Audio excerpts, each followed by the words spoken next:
Hey everybody, I'm Larry Little. And I'm Melissa Jackson. Thank you for listening to the Crossing the Line podcast, where we talk about those moments in our lives when we cross that line from our head to our heart and our heart to our head. And today we're going to be talking about a heart issue because we are celebrating Mother's Day, Melissa. Yes, we are. And I'm excited that we're slowing down to really focus on the women in our life that have really made a difference, really invested in us. You know, it's so impactful. I think sometimes we take for granted those women who influenced our lives, who nurtured us, cared for us, led us, gave us wisdom. So speaking of, what's going on for Mother's Day with you? Yes, I am hoping for Mother's Day that we're going to have some time because I need a new pair of tennis shoes.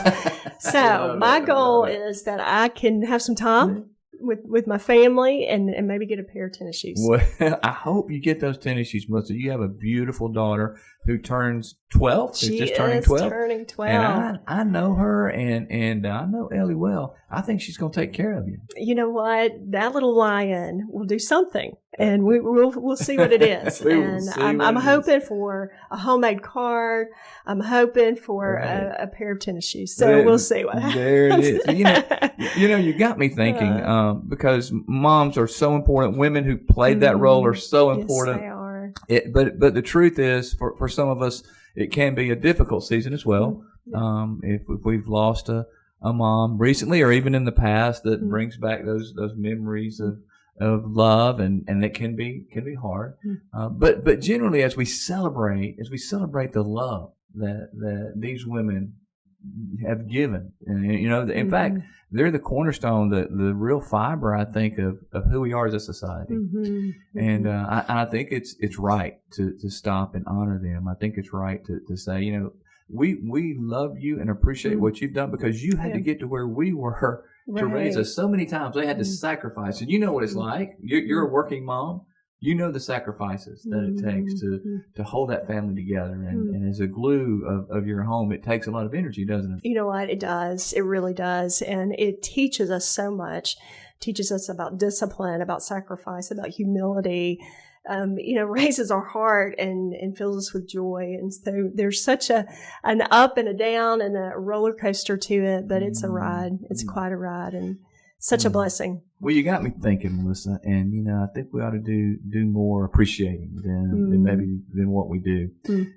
What if we called our moms? What if we just picked up the phone? We called our moms and we told them we loved them. We had a little conversation with them. I love it. I love it. Let's do it. Let's do it. Mom, are you there? I'm here. Oh, hey, how are you? I'm doing good. How are y'all? We are doing well. Melissa and I are here, and we are just thinking about Mother's Day, and so happy Mother's Day to you, first and foremost. Mom, we wanted to talk a little bit about Mother's Day as we think about Mother's Day and we think about who we are and how we were raised, and first and foremost, you know, who I am and what I do is because of how you and Dad chose to raise me, and just so appreciative of that and thankful for that. And so Melissa and I thought, let's talk to the people who make it happen. Let's talk to the real moms that raised us and had such an influence and impact on our lives. As the personalities go and they make a difference. You're a camel, is that right? That's right. All right. So you were raising at that time. You were raising a little monkey Larry, right. huh? A little monkey. Well, tell us a little bit, if you don't mind. Tell us a story that you remember about that monkey Larry growing up. Okay, that monkey Larry was talking when he was born. I know he was because that's all he's done. And he was about 5 years old. His Sunday school teacher asked him to what songs they wanted to sing, and he came up with Blue Suede Shoes. So he wanted to sing Blue Suede Shoes. Larry was, he liked to talk a lot, like I said, and actually he liked to talk to grown people. And there was one lady that came over with me, and Larry was just talking to her and going on, and she said, "You're pulling my leg." Well, honey, he got down there and pulled her leg. I mean, he was something else. And then as he grew on up a little, Larry was someone that others looked up to. He, if you had in school, I'm talking about school, his school friends, if they had problems, where did they go? They went to Larry. And Larry was always there for him, and he always had an answer. So leadership is a fitting occupation for him. He has love for the Lord, and at one time he was a youth minister. So he really he did good. Let me put it that way. We're very proud of him. Thank sure you, did. Mom. You did good, Miss Linda, too. Thank you. Very sweet. And I like that part where you said, I'll have an answer. I want you to remember that. I'll have an answer. I got the answer, right? Oh, yes. I missed that, Miss Linda. I'm sorry. Oh, thank you, Mom. Thank you for sharing that story. And we know that, legacy is so important, and how we were raised is very much impacted by how our parents were raised and who they were, and that generational legacy. Certainly we have choices in that, but it is so impactful. And let's talk a little bit about your mom on our Mother's Day. Okay. What was her personality? My mother was sort of a monkey turtle, and she was one that loved people, especially young people, and she just liked to have a lot of fun. I really think when Frank and I were dating that he'd rather have her go on the date than me. Now, did she go on dates with y'all? She did. She went to Nashville with us, to the Grand Ole Opry. She went to the drive-in theaters. I mean, he had her right there. And he really thought a lot of her. Mother had a real good personality, and she just, fitted in with people, and she gave us love, and she was just a real sweet person. She didn't have that much of an education. I think maybe the 11th grade. 11th grade, wow. Well, I know it. She went back to school late in life, and I say late, like at around 40, and became a nurse.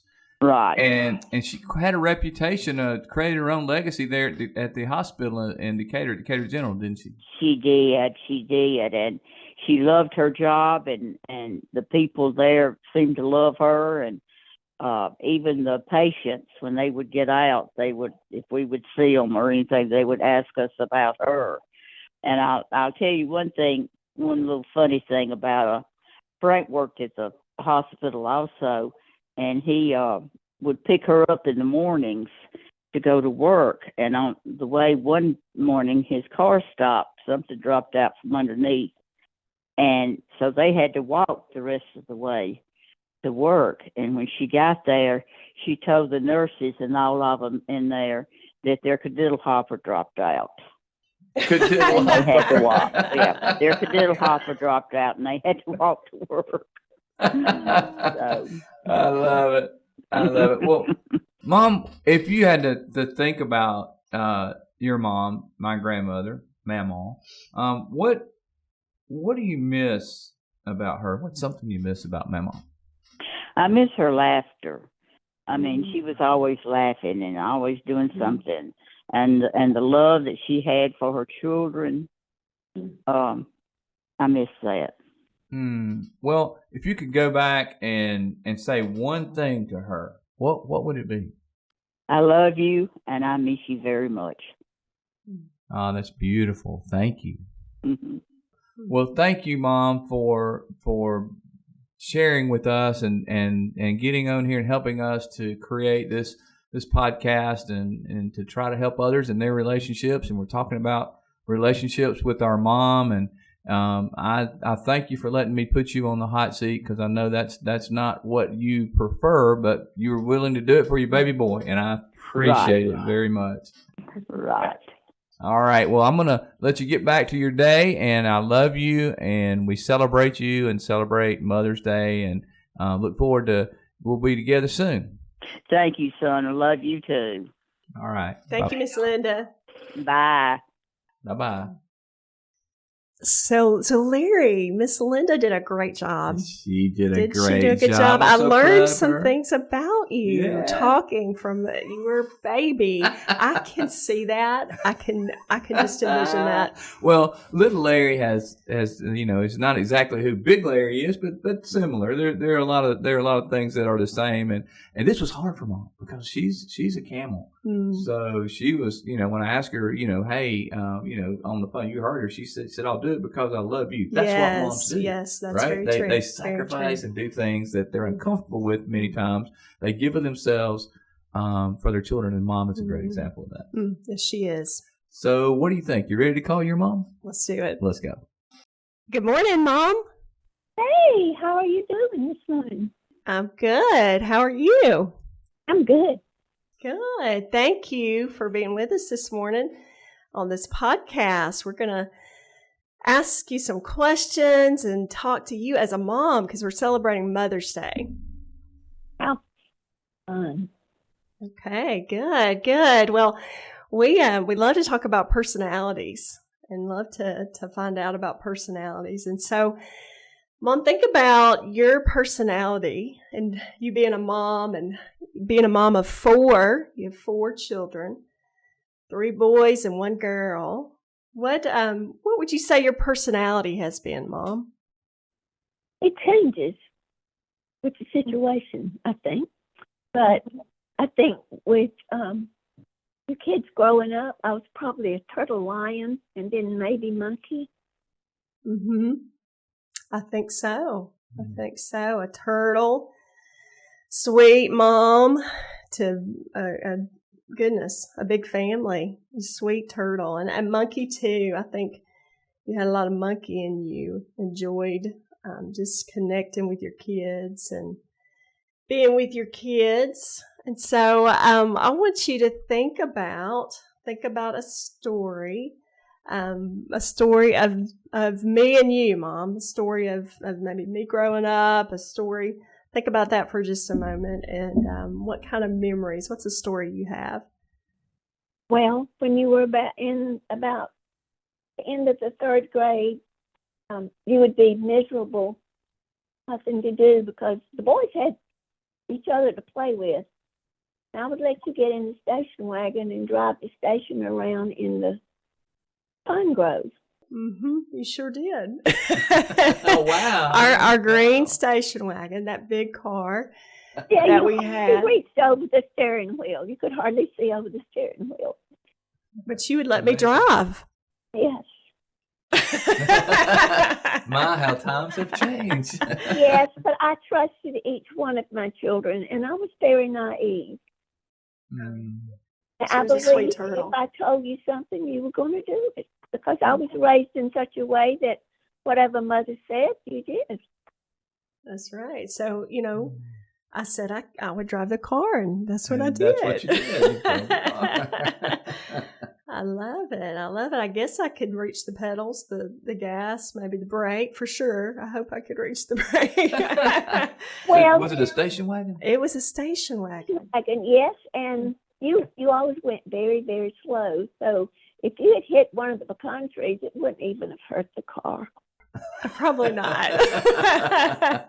So we grew up on a pecan farm, and we had acres and acres of pecan groves, and so that gave me a runway. If I just would keep it between the trees, that was fun and something to do because I was bored with 3 brothers. I was very bored. Mom, what about any other stories that you want to tell? The day you were born, of course, by the time the family got to see you, I was exhausted. They had you in my arm, and we didn't know back then whether it was going to be a boy or a girl. And when they told me that it was a little girl, it's like I just reached over and kissed you and kissed you and kissed you. Goodness, that's Mimi. sweet. Listen, you didn't know. It might have been another boy, but She here was scared to death. She was going to have another old boy. Oh. After three, it would have been hard to have had a fourth boy.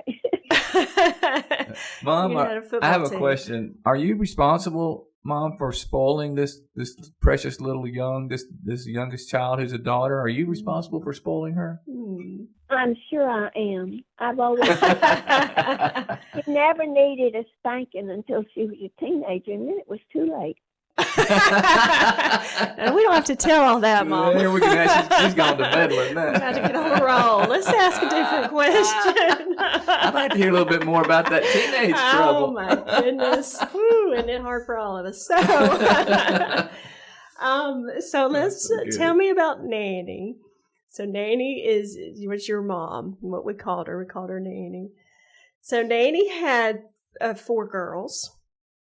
So tell us what was Nanny's personality? Nanny was a lion camel. That's the truth. Yes, she was. And one of my older sisters said that her personality changed because before I was born, she was a lion monkey. She was lots and lots of fun.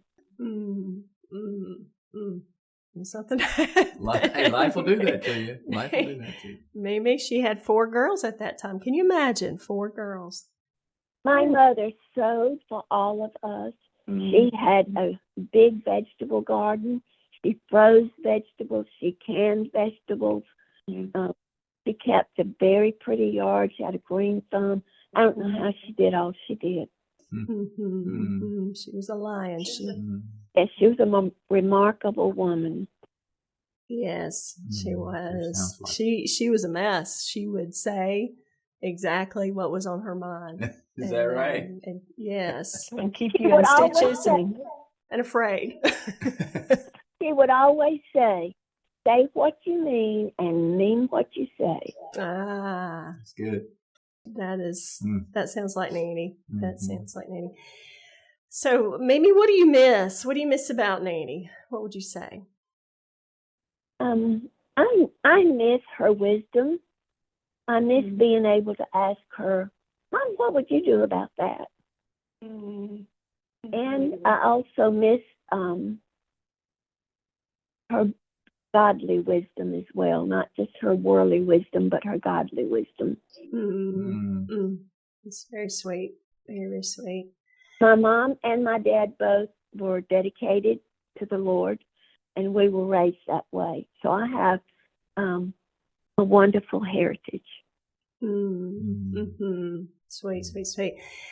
And your mom, she was such a strong lady. She worked so hard to raise you all, and with your dad passing away when you were a teenager, just a strong lady. And so are you, Mimi. So are you. That's so right. You What sure would are. you say? What would you say if you could say one thing to Nanny? What would you say to Nanny? I would say, Mom, all the times that I stayed with you in the nursing home and you were trying to go home and I wouldn't let you, I'm sorry. But I loved you dearly. Sweet. So sweet. It's very sweet. So sweet. You were such a caretaker for your mom. And so precious. Well, we all love Nanny, and we love you, Mimi. Yes, we so do, Mimi. much, and you're so much fun. And I we love just you appreciate too. I love both of you. Yes. You're sweetie. Such a sweet. sure Thank are. you. Thank you for letting us talk to you, letting us having a chance to kind of hear some stories, and for you being with us. We sure do appreciate it. Happy Mother's Day, Mimi. Thank you. And thank you for asking me to answer questions. All right. Great job. Love you, Mimi. Love you. Bye-bye. Bye-bye. Wow, that was a lot of fun. Loved hearing from Miss Kay, from Mimi, and Melissa, as I think about that, as we talked to our moms, it was so interesting how personalities play a huge role in parenting, and how my mom's mom was different than her, and your mom's mom was different than she was, but yet they were able to display and give that unconditional love to their daughters. And you can look back and you can hear these stories and you can pinpoint that they recognized that love was present and that they did the best that they could and that they invested in their children and tried hard. And I love that. You can remember those stories, and those stories equal love. They do equal love. And what comes to my mind is that love is an action, and these women actively love their children. These women in our world, in the Make a Difference world, we talk about the dance where you go from one personality quadrant to another and then back and forth. They spent so much time and energy and investment. Your mom said, you were bored, so I had to do something to help you, and she let you drive the station wagon. It's so interesting that she knew you, not who she was as a turtle, but who you were, probably as a monkey or a turtle monkey. But she got to where you were and met your need, and that just resonates with me. Love is about meeting the needs of others and getting to where they are, and our moms were great examples of that. But I also know there are women, everywhere who play that role, who give themselves, who choose to sacrifice. And I don't think we can underestimate the power of that. That's right, and they create such a legacy in that person. You never know what another person's going to remember about you, and just filling that cup up, filling that bank up with love, making investments, creating memories is so important. You said it right, creating that legacy, and sometimes we don't give enough to our moms. So, moms, happy Mother's Day wherever you are, wherever you're listening. Hey, go love your mom. Go hug the lady that impacted you as a mom, that had a role in your life at some season of your life, who invested in you. Go tell them thank you. And tell them that you appreciate them. Tell them you love them. Now, Melissa, as we wrap this thing up, you know what we have to do now. It's become a long-standing tradition, and at least of what, Robin? 3 episodes? So the long-standing tradition is my joke book, my dad joke book. Yes. And since it's Mother's Day, this is a Mother's Day joke. Good. Kind of, sort of, maybe. But we're going to work on it. All right. Brace yourself. Yeah, here we go. Are you ready? Okay, ready. All right. Melissa, did you hear about the invisible man who married the invisible woman? No. Well, their kids were nothing to look at. Hey, we thank you for joining us. We hope we made you smile a bit. Make sure you reach out to those women in your life that had an impact. Tell them you love them. Thank you for joining us on Crossing the Line. We'll see you next time.